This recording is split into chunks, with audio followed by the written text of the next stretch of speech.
The Jade Shadow update has released a lot of things, but one of them that somehow interested me the most is none other than the whole element changes here.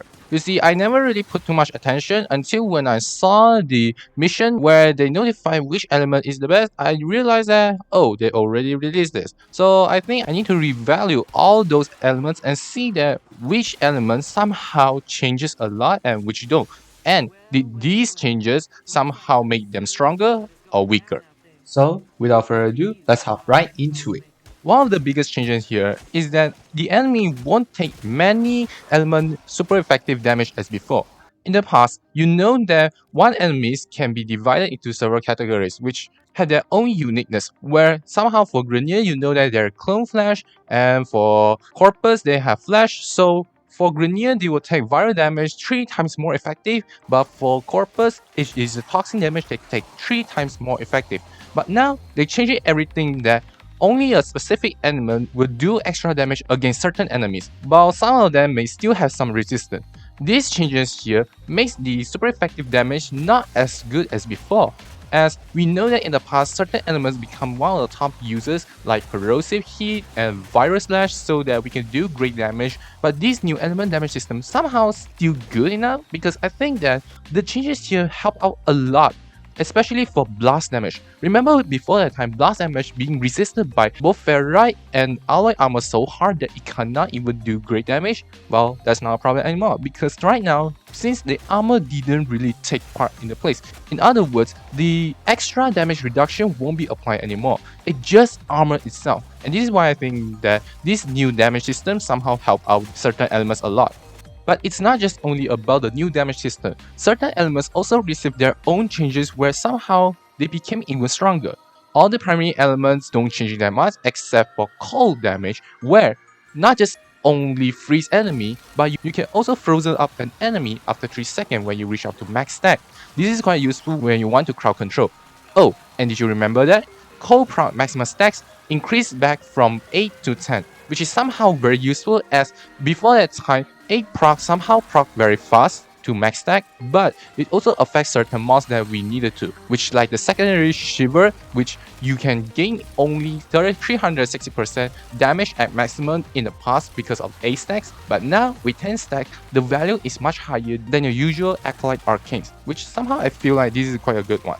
But oh boy, for the combined elements, all among the 6 of them, 2 of them received the greatest buff that we ever expected. The first one is Magnetic. Magnetic, in the past, we know that it can only do great damage against shield and disrupt the shield regeneration. But now, they added a few more buffs into it, where it can also do great amount of damage against Overguard. Imagine that when you want to face against Eximus, but the Overguard somehow can block out very hard. I know that you can say that you can just brute force it, but consider that with the help of Magnetic, you can immediately deplete the Overguard and start dealing damage to the hell, which I think is a good idea. And because of how your Kuva and Tandem weapon got the extra element bonus, yep, this time around, Magnetic is not just only for the proccing purpose, but they also have another damage uses as well. And how about the second element?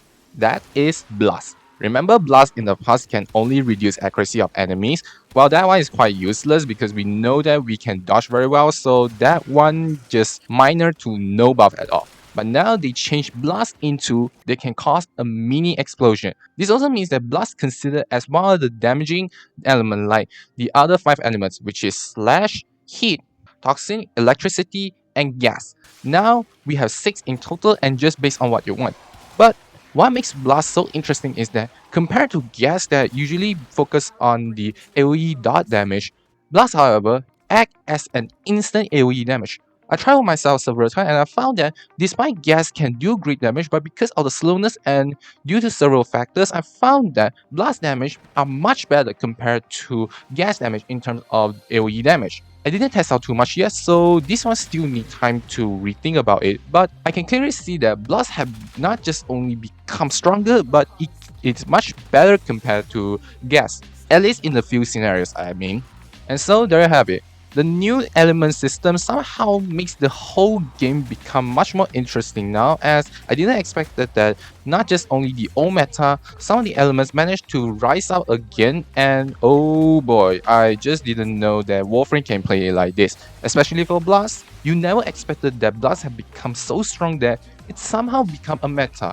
I know that it is quite memey, or it just only myself being not able to think about truly because I didn't do too much research yet, but I believe Blast can also become strong now. And this also means that sometimes you need to be patient enough because you have no idea when the buff came, you will become stronger again than you can ever be.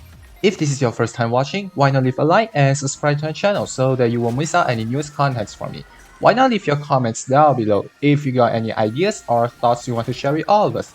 And that's it from me, and as always, I will see you all next time. Bye bye!